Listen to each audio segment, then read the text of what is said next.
Praise lord. హల్లెలూయా. దేవుని పరిశుద్ధ నామానికి స్తోత్రం కలుగునుగాక.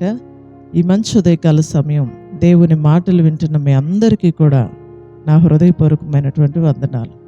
ఎలా ఉన్నారు? మీరు, మీ కుటుంబాలు, మీ బిడ్డలు క్షేమంగా ఉన్నారా? దేవుని మహాకృప మీకు, మీ కుటుంబాలకి తోడయ్యుండును గాక. ఆమేన్.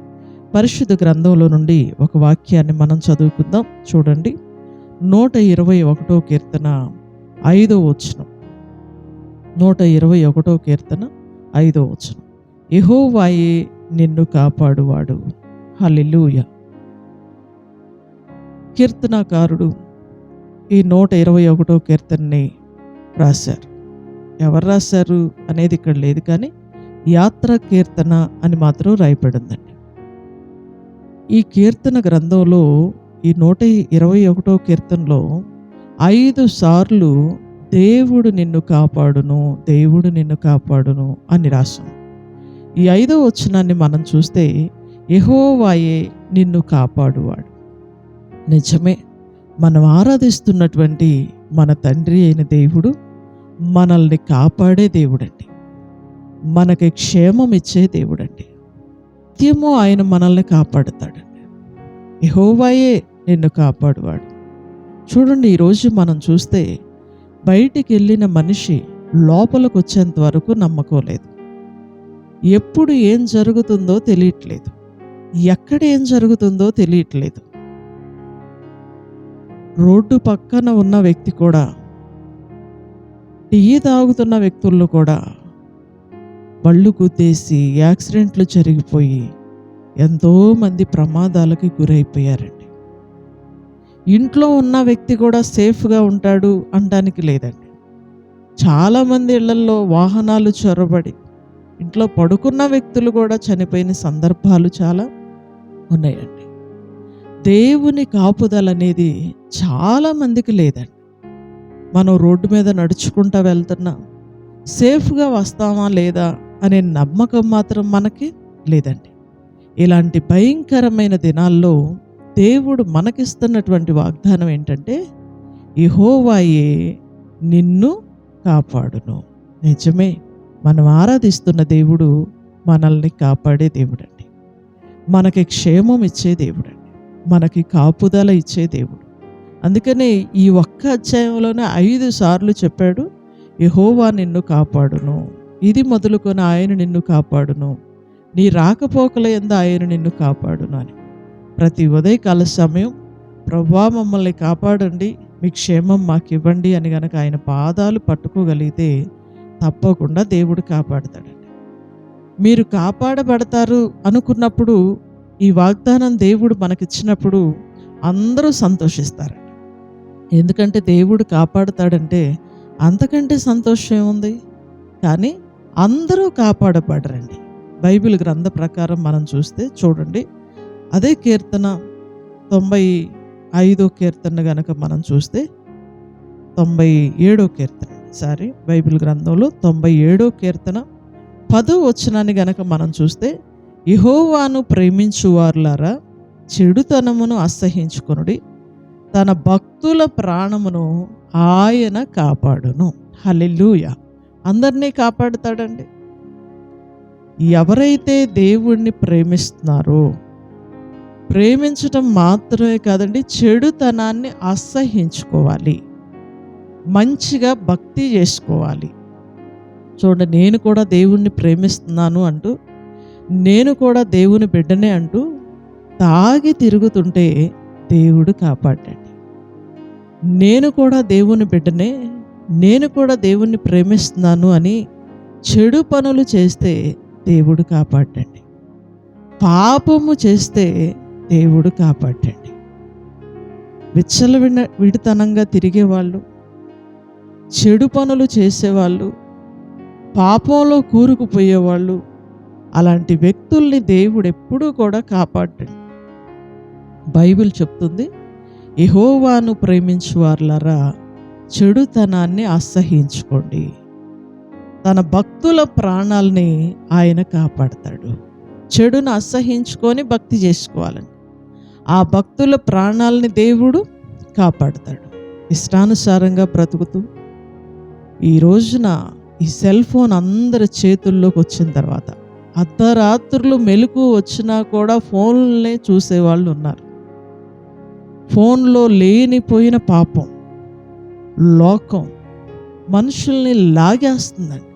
చిన్న పిల్లలు మొదలుకొని వృద్ధుల వరకు అందరూ ఈ టచ్ ఫోన్లు వచ్చిన తర్వాత చూడకూడని దృశ్యాలు చూస్తూ అర్ధరాత్రి 12 గంటలప్పుడు, 1 గంటప్పుడు, 2 గంటల సమయంలో కూడా ఫోన్ని చూసేవాళ్ళు ఈ ఫోనోగ్రఫీలో పడి నిద్రలు లేక యవనస్తులైతే ఇందులో మునిగి తేలిపోతున్నారు. ఇంత భయంకరమైనటువంటి పరిస్థితులు వచ్చేసాయి. ఒకప్పుడు పాపం ఎక్కడో ఉండేదండి, దానికోసం ఎక్కడికో వెళ్ళాలి. కానీ ఈరోజు పాపం చేతిలోకి వచ్చేసింది, లోకం మొత్తం చేతుల్లోకి వచ్చేసింది. ఏది చూడాలన్నా కనపడిద్ది, ఏది వినాలన్నా వినపడిద్ది, ఏది కావాలో అది అంతా లోకం మొత్తం ఫోన్లోకే వచ్చేసింది. ఈ ఫోనోగ్రఫీలో పడిపోయి, పాపంలో పడిపోయి జీవితాలను పాడు చేసుకుంటూ, ఆత్మహత్యలు చేసుకుంటూ, ప్రాణాలు తీసేసుకునే వాళ్ళు ఈరోజు ఎంతోమంది ఉన్నారు. ఈ మాటలు వింటున్న ప్రియ సహోదరుడా, నువ్వు ఏ చెడులో ఉన్నా సరే దేవుని కాపుదల నీ నుండి దూరం అయిపోయింది. ఏ పాపంలో నువ్వు ఉన్నా సరే దేవుడు నిన్ను అసహించుకుంటాడు. పాపుల మనవి దేవుడు ఆలకించడు అని బైబిల్ చెప్తుంది. పాపం చేసే వ్యక్తులకి దేవుని కాపుదల ఎగిరిపోతుంది అని పరిశుద్ధ గ్రంథం తెలియజేస్తూ ఉంది. దేవుడు తన భక్తుల ప్రాణాలని కాపాడుతాడట. చదువుకున్నాం కదా మనం ఈ 97వ కీర్తన 10వ వచనంలో, తన భక్తుల ప్రాణములను ఆయన కాపాడుచున్నాడు. ఎవరిని దేవుడు కాపాడుతాడు అంటే తన భక్తుల ప్రాణాలని కాపాడుతాడండి.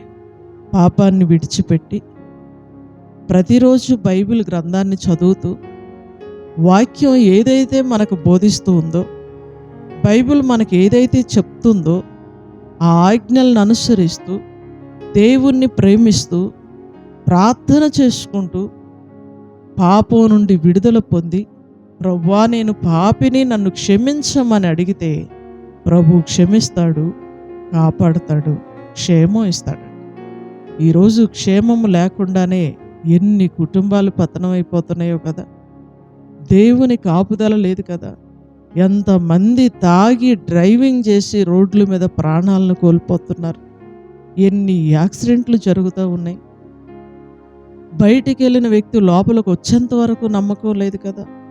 ఈ తాగుబోతు వ్యక్తి వాళ్ళు మాత్రమే ప్రాణాలు కోల్పోవటం కాదు, ఎదురు వెనక ఉన్న వాళ్ళ ప్రాణాలను కూడా తీసేస్తున్నారు. ఈ చెడు అనేది, ఈ పాపం అనేది దేవుని కాపుదల ఎగిరిపోవటానికి కారణమండి. ఈ చెడు నుండి నువ్వు ఇప్పుడు విడుదల పొందగలిగితే ఖచ్చితంగా దేవుడు మిమ్మల్ని కాపాడుతాడు. ఎంతోమంది భయంకరమైన వ్యభిచారం అనే చెడులో పడిపోయి తన ప్రాణాలను కోల్పోయే వాళ్ళు ఉన్నారు. ఎంతోమంది అక్రమ సంబంధాలనే పాపంలో పడిపోయి ఆ చెడులో నుండి బయటికి రాలేక కుటుంబాలు కుప్పగూలిపోయిన వాళ్ళు ఎందరో ఉన్నారు. ఈ మాటలు వింటున్న ప్రియ సహోదరుడా, ఇప్పుడే నువ్వు ఆ పాపం నుండి విడుదల పొందగలిగితే నీ మీద నీ కుటుంబాలు ఆధారపడి ఉన్నాయి, నీ బిడ్డలు నీ మీద ఆధారపడి ఉన్నారు, నీ భార్య నీ మీద ఆధారపడి ఉంది. ఆ చెడు నుండి నువ్వు విడుదల పొందగలిగితే ఖచ్చితంగా దేవుడు నీ కుటుంబాన్ని కాపాడుతాడు. నేను ఆరాధిస్తున్న నా తండ్రి అయిన దేవుడు కాపాడే దేవుడు అని బైబిల్ గ్రంథం తెలియజేస్తూ ఉంది. దేవుని కాపుదల నీకు కావాలా? అయితే ఇప్పుడే నువ్వు భక్తిహీనతను విడిచిపెట్టు, చెడును విడిచిపెట్టు, పాపాన్ని అసహించుకో, పరిశుద్ధంగా బ్రతుకు. నా దేవుడు నన్ను చూస్తున్నాడనే భయం. ఈరోజు చూడండి, కుటుంబాల్లో ఎంతోమంది ప్రభువుని నమ్ముకుని కూడా అక్రమ సంబంధాలు పెట్టుకొని దేవుణ్ణి దుఃఖపెట్టే వాళ్ళు ఉన్నారు. భార్య భర్తని, భర్త భార్యని మోసం చేసుకుంటూ, చెడులో ఉంటూ, అసహ్యంగా జీవిస్తూ కూడా మేము దేవుని బిడ్డలమే అని చెప్పుకునే వాళ్ళు ఉన్నారు. వారికి దేవుని కాపుదల ఉండదండి. ఏ సమయాన ఏమి సంభవించిద్దో తెలియదు. బైబిల్ చెప్తుంది, పాపము వలన వచ్చు జీతము మరణము అని. నిజమే, ఎప్పుడు ఏం జరుగుతుందో తెలియదండి. ఆ పాపం నుండి నువ్వు విడుదల పొందగలిగితే ఆ చెడును నువ్వు విడిచిపెట్టగలిగితే, పరిశుద్ధంగా బ్రతికి భక్తి చేసుకోగలిగితే దేవుడు తన భక్తుల ప్రాణాలని కాపాడుతాడు అని బైబిల్ తెలియజేస్తూ ఉంది. ప్రతిరోజు బైబిల్ గ్రంథాన్ని చదువుకొని వాక్యం ఏం చెప్తుందో, దేవుడు ఎలా ఉండమని మాట్లాడుతున్నాడో అలా గనక మనం బ్రతకగలిగితే ఖచ్చితంగా దేవుడు మనల్ని కాపాడుతాడు, క్షేమం ఇస్తాడు, దీవెనిస్తాడు. ఈ ఉదయకాల సమయం దేవుని మాటలు వింటున్న ప్రియ సహోదరుడా, దేవుడు నీ కుటుంబాన్ని కాపాడునుగాక.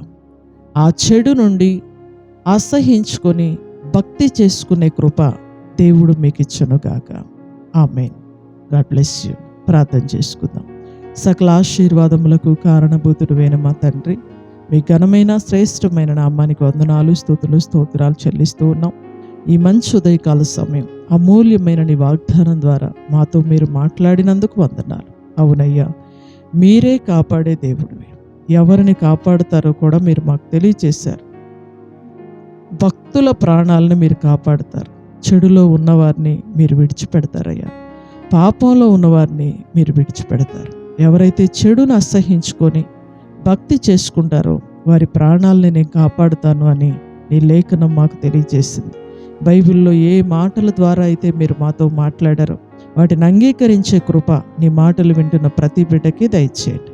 ఈ మంచి ఉదయకాల సమయం స్కూళ్ళకి, కాలేజీలకు వెళ్తున్న పిల్లల్ని మీ చేతుల్లో పెడుతున్నామయ్యా. ఉద్యోగాలకి, డ్యూటీలకు వెళ్తున్న బిడ్డలను మీ చేతుల్లో పెడుతున్నాం. మంచి వ్యాపారాలు చేస్తున్న వాళ్ళని మీ చేతుల్లో పెడుతున్నాం. కూలి పనులకు వెళ్తున్న బిడ్డలను మీ చేతులకు అప్పగిస్తున్నాం. పాడి పంటలు, పశువులు కలిగిన పిల్లలను మీ చేతులకు అప్పగిస్తున్నాం. అందరికీ నీ కృప, కాపుదల, క్షేమం, దీవెన మీరు దయచేయండి. ఈరోజంతా నీ కాపుదల దయచేయండి. అందరి ప్రయాణాల్లో, పనిబాట్లలో మీరు తోడుగా ఉండండి. ఎవ్వరికీ ఏ కీడు అంటకుండా అందరినీ మీరు కాపాడి క్షేమాన్ని దయచేయండి. యేసు నామములో ఈ ప్రార్థన మనవులన్నీ అడిగి వేడుకొంచున్నాము తండ్రి. Amen. Hallelujah. God bless you. దేవుడు మిమ్మల్ని దీవించునుగాక. అందరికీ వందనాలు. తిరిగి రేపు ఉదయకాల సమయం ఇదే సమయానికి మరలా మనం కలుసుకుందాం. దేవుని మహాకృప మీకు, మీ కుటుంబాలకి తోడై ఉండును గాక. ఆమేన్. Praise lord.